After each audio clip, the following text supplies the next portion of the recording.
El Estado, según la tradición weberiana, el Estado es un conjunto de instituciones que afirma controlar un territorio y una población por medio del monopolio de la fuerza legalizada. Según Lawrence, el Estado presenta tres características interrelacionadas: territorialidad, administración y dominio de los recursos. Huber dice que el Estado desempeña una variedad de funciones administrativas, legales, coercitivas y extractivas.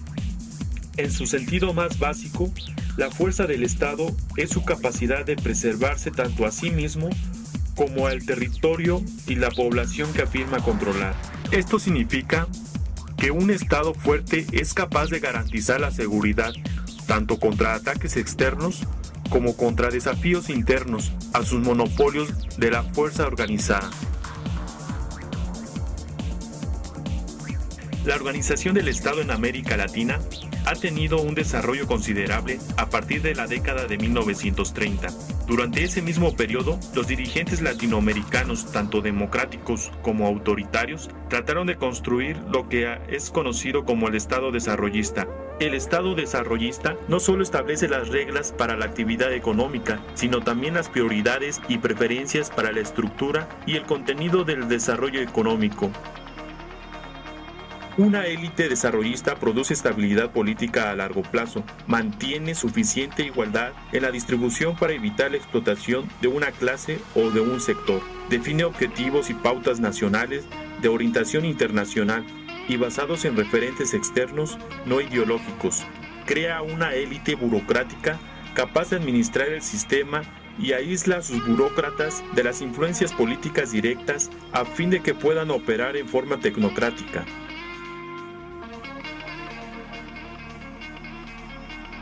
Los patrones históricos del activismo estatal. Los estados latinoamericanos tienen una larga historia de intervención en asuntos económicos. Poco después del descubrimiento de América por Colón en 1492, la corona española empezó a aplicar las recetas de la teoría mercantilista, predominante en aquel momento. Según ese enfoque, el objetivo de la actividad económica consistía en aumentar el poder y el prestigio de la nación y el Estado. El propósito de la economía era fortalecer el Estado, en ese caso, la corona española. La teoría mercantilista tenía dos premisas centrales. Primero, restar importancia a la búsqueda de la prosperidad individual. Segundo, presunción de que el Estado debía desempeñar un papel activo en la regulación del comercio y las finanzas. Siguiendo esta lógica, España intentó establecer un monopolio de las riquezas descubiertas en el Nuevo Mundo. El primer objetivo era la minería, porque podía aumentar la provisión de metales preciosos de la corona. El segundo era mantener completo control del comercio, asegurando así la balanza comercial favorable para las metrópolis. En consecuencia, las autoridades españolas dieron poca importancia al desarrollo económico de las colonias. No prestaron mayor atención a la agricultura, por ejemplo, desalentaron activamente las manufacturas, puesto que podían reducir el mercado americano para los bienes españoles. Un pilar central de la economía colonial, especialmente en el continente hispanoamericano, era la mano de obra representada por los pueblos indígenas, culturalmente distintos, que los conquistadores llamaron indios. España obtuvo del Nuevo Mundo mucha riqueza, mantuvo el control de sus remotas y vastas posesiones por casi 300 años, y en el proceso creó una burocracia poderosa y capaz. Irónicamente, el éxito de la empresa mercantilista, sobre todo la extracción de metales preciosos de América, contribuyó al debilitamiento definitivo de la economía española en los siglos XVII y XVIII. La formulación mercantilista contenía las semillas de su propia distribución, pero para alcanzar su meta necesitaba construir un Estado fuerte y eficaz. Con el paso del tiempo, España se mostró incapaz de mantener su dominio y para mediados de la década de 1820, casi toda América española había obtenido su independencia. En los años siguientes, la mayor parte de América Latina redujo sus vínculos con la economía mundial.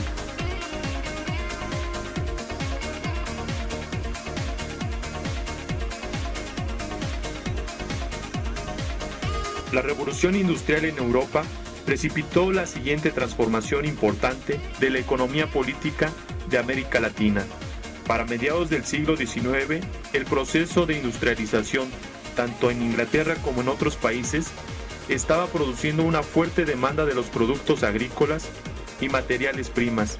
En respuesta a esa nueva oportunidad, los dirigentes latinoamericanos se volvieron hacia el liberalismo económico, que hacía hincapié en la exportación de materias primas a cambio de la importación de productos manufacturados del extranjero. En lugar de tratar de cerrar la región a las influencias externas, como en el caso del mercantilismo, el liberalismo buscaba explotar las ventajas comparativas de la dotación de recursos de América Latina, por medio de una interacción intensiva con los centros en vías de industrialización de la economía mundial. Esto no significa que el Estado tuviera un papel menor. Por el contrario, el Estado liberal latinoamericano tomó medidas decisivas para facilitar y mantener la nueva inserción de la región en la economía mundial en transformación.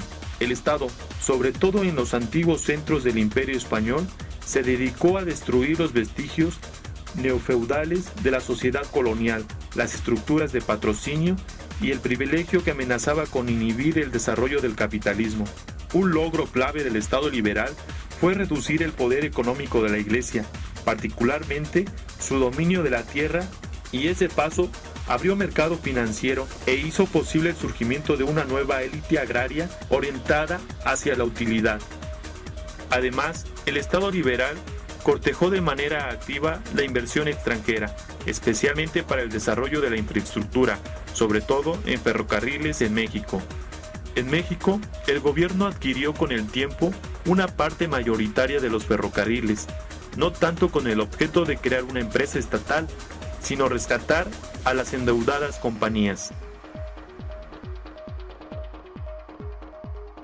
El Estado liberal desempeñó un papel activo en la promoción de las economías de exportación latinoamericanas. En lugar de tratar de aumentar el poder del Estado, el liberalismo buscaba facilitar el desempeño de la economía. Invirtiendo la lógica mercantilista, el Estado liberal ponía sus recursos y sus esfuerzos al servicio de la economía y de las fuerzas económicas dominantes en la sociedad. En lugar de seguir un plan general, los creadores de la política tendían a seguir las señales del mercado y, más decisivamente, a cumplir los deseos de las élites económicas.